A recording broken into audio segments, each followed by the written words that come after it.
Assalamualaikum warahmatullahi wabarakatuh. Alhamdulillah, alhamdulillah, khalaqal insan, 'allamal Qur'an wa 'allamahul bayan. Wassalatu wassalamu ala Rasulillah Muhammad bin Abdullah wa khairul bashar wal insan. Amma ba'du. Jamaah Masjid Baitul Hikmah dan para so'imin so'imat yang dirahmati Allah, yang dimuliakan oleh Allah. Betapa bahagianya kita ketika Allah memberikan kita kesempatan untuk selalu melaksanakan ibadah, amal soleh, terutama di bulan Ramadan.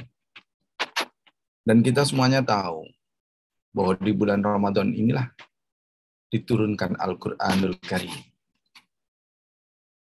Dan Rasulullah menganjurkan ketika kita bulan Ramadan memperbanyak membaca Al-Quran, mengkaji, memahami dengan tadarus Al-Quranul Karim. Jamaah rahimakumullah. Sebagaimana Rasulullah Muhammad SAW bersabda, khairukum man ta'alamal Qur'an wa 'allamahu. Sebaik-baiknya Anda sekalian, yaitu apabila mau belajar dan mengajarkan Al-Quranul Karim. Kita belajar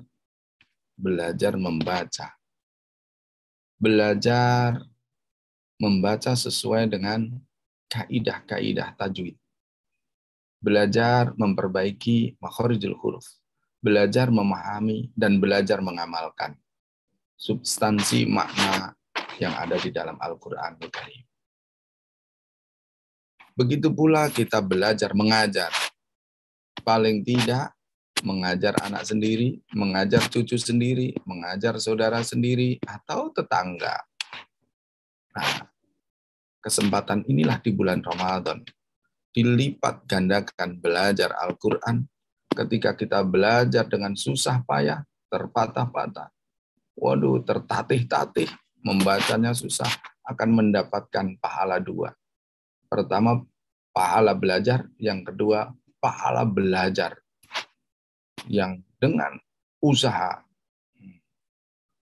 Mudah-mudahan kita semuanya diberikan ilmu, dimudahkan oleh Allah belajarnya, dan kita semuanya mendapatkan keberkahan Al-Quranul Karim. Jamaah Masjid Baitul Hikmah yang dirahmati Allah, yang dimuliakan Allah. Di bulan Ramadan ini, bulan yang qaumun nahar, betul-betul ujian dan ujian. Namun, ketika ujian itu kita lalui, Allah akan memberikan hasil ujian. Begitu pula dianjurkan di bulan Ramadan memperbanyak membaca Al-Quran. Kita semuanya sering dengar hadis Rasulullah Muhammad SAW. Khairukum man ta'alamal Qur'an wa 'allamahu. Sebaik-baiknya kamu sekalian, yaitu orang-orang yang mau belajar dan mengajarkan Al-Quranul Karim. Di Masjid Baitul Hikmah ini, mulai dari TPQ, SD, sampai tingkat SLTP, mereka semuanya menghafal Al-Quran. Betapa hebat orang-orang yang ahli Quran. Yang mana orang-orang yang ahli Quran? Kita ingat Rasulullah Muhammad SAW bersabda dalam hadis yang diriwayatkan oleh Ibnu Abbas. Orang yang tidak mempunyai hafalan Al-Quran sedikit pun adalah seperti rumah kumuh yang mau runtuh. Nah, hadis ini diriwayatkan oleh Tirmidzi dari Ibnu Abbas. Di situ punya makna, yaitu ketika orang yang jarang membaca Al-Quran, hatinya kosong. Hati yang tidak tenang, hati yang kurang damai, hati yang suka gelisah. Kata orang-orang sekarang, anak muda, hati yang galau. Itulah kita berusaha setiap hari ngaji, membaca Al-Quranul Karim, membaca terjemahan, mempelajari apa substansi yang ada di dalam Al-Quran tersebut, di dalam ayat-ayat.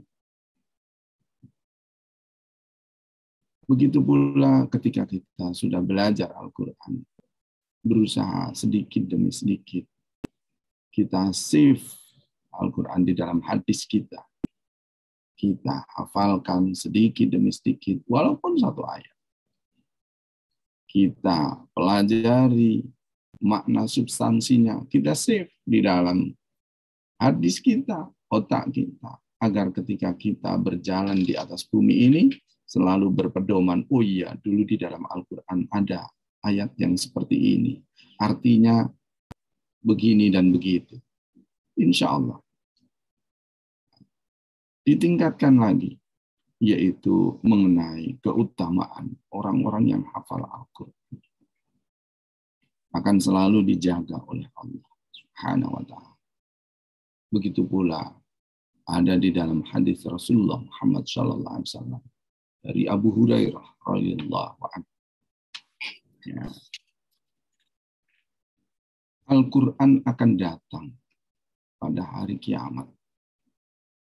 Lalu dia berkata, ya Allah, ya Rabb kami, berikan dia perhiasan. Lalu Allah berikan seorang hafidh Al-Quran mahkota kemuliaan. Al-Quran masih meminta lagi, ya Allah, tambahkan untuknya ya Allah. Lalu Allah memberikan pakaian perhiasan kemuliaan. Tidak cukup di situ. Al-Quran masih meminta lagi. Ya Allah, ridhoi dia. Ridhoi dia. Allah pun meridhoinya. Meridhoinya lalu dikatakan kepada hafidh Quran, orang-orang yang ahli Al-Quran. Bacalah dan naiklah, akan ditambahkan untukmu pahala dari setiap ayat yang kamu baca. Hadis itu diriwayatkan oleh Tirmidzi. Hadis yang sahih. Betapa hebatnya derajat orang-orang yang hafal Al-Quran. Begitu pula hadis lain meriwayatkan, bukan hanya yang hafidh Al-Quran saja yang dapat kemuliaan, sampai ke orang tuanya. Rasulullah Muhammad SAW bersabda dari Buraidah al-Aslami, berkata bahwasanya ia mendengar Rasulullah Muhammad SAW bersabda, pada hari kiamat nanti Al-Quran akan menemui penghafalnya ketika penghafal itu keluar dari kuburnya. Al-Quran akan berwujud sebagai makhluk dan ia bertanya kepada penghafal, apakah Anda mengenalku?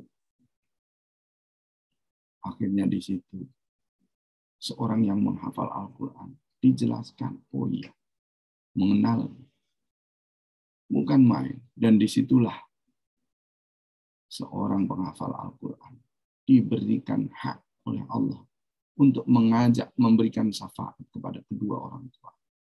Subhanallah. Oleh karena itu banyak keutamaan-keutamaan bagi orang yang menghafal Al-Quran.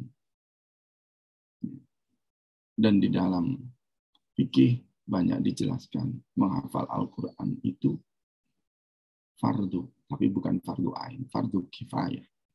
apabila satu kecamatan tidak ada yang hafal Al-Quran, satu kecamatan itu berdosa. Mungkin ini yang bisa saya sampaikan sedikit tentang keutamaan menghafal Al-Quran. Mohon maaf, apabila ada khilaf salah, pasti dari namanya taslim. Kalau ada ilmu yang bisa dipetik sebagai pandangan, wacana dalam kehidupan, itulah hanya Allah yang memberikan ilmu. Allah al-alim. Wallahul muwaffiq ila aqwamit thoriq. Wassalamualaikum warahmatullahi wabarakatuh.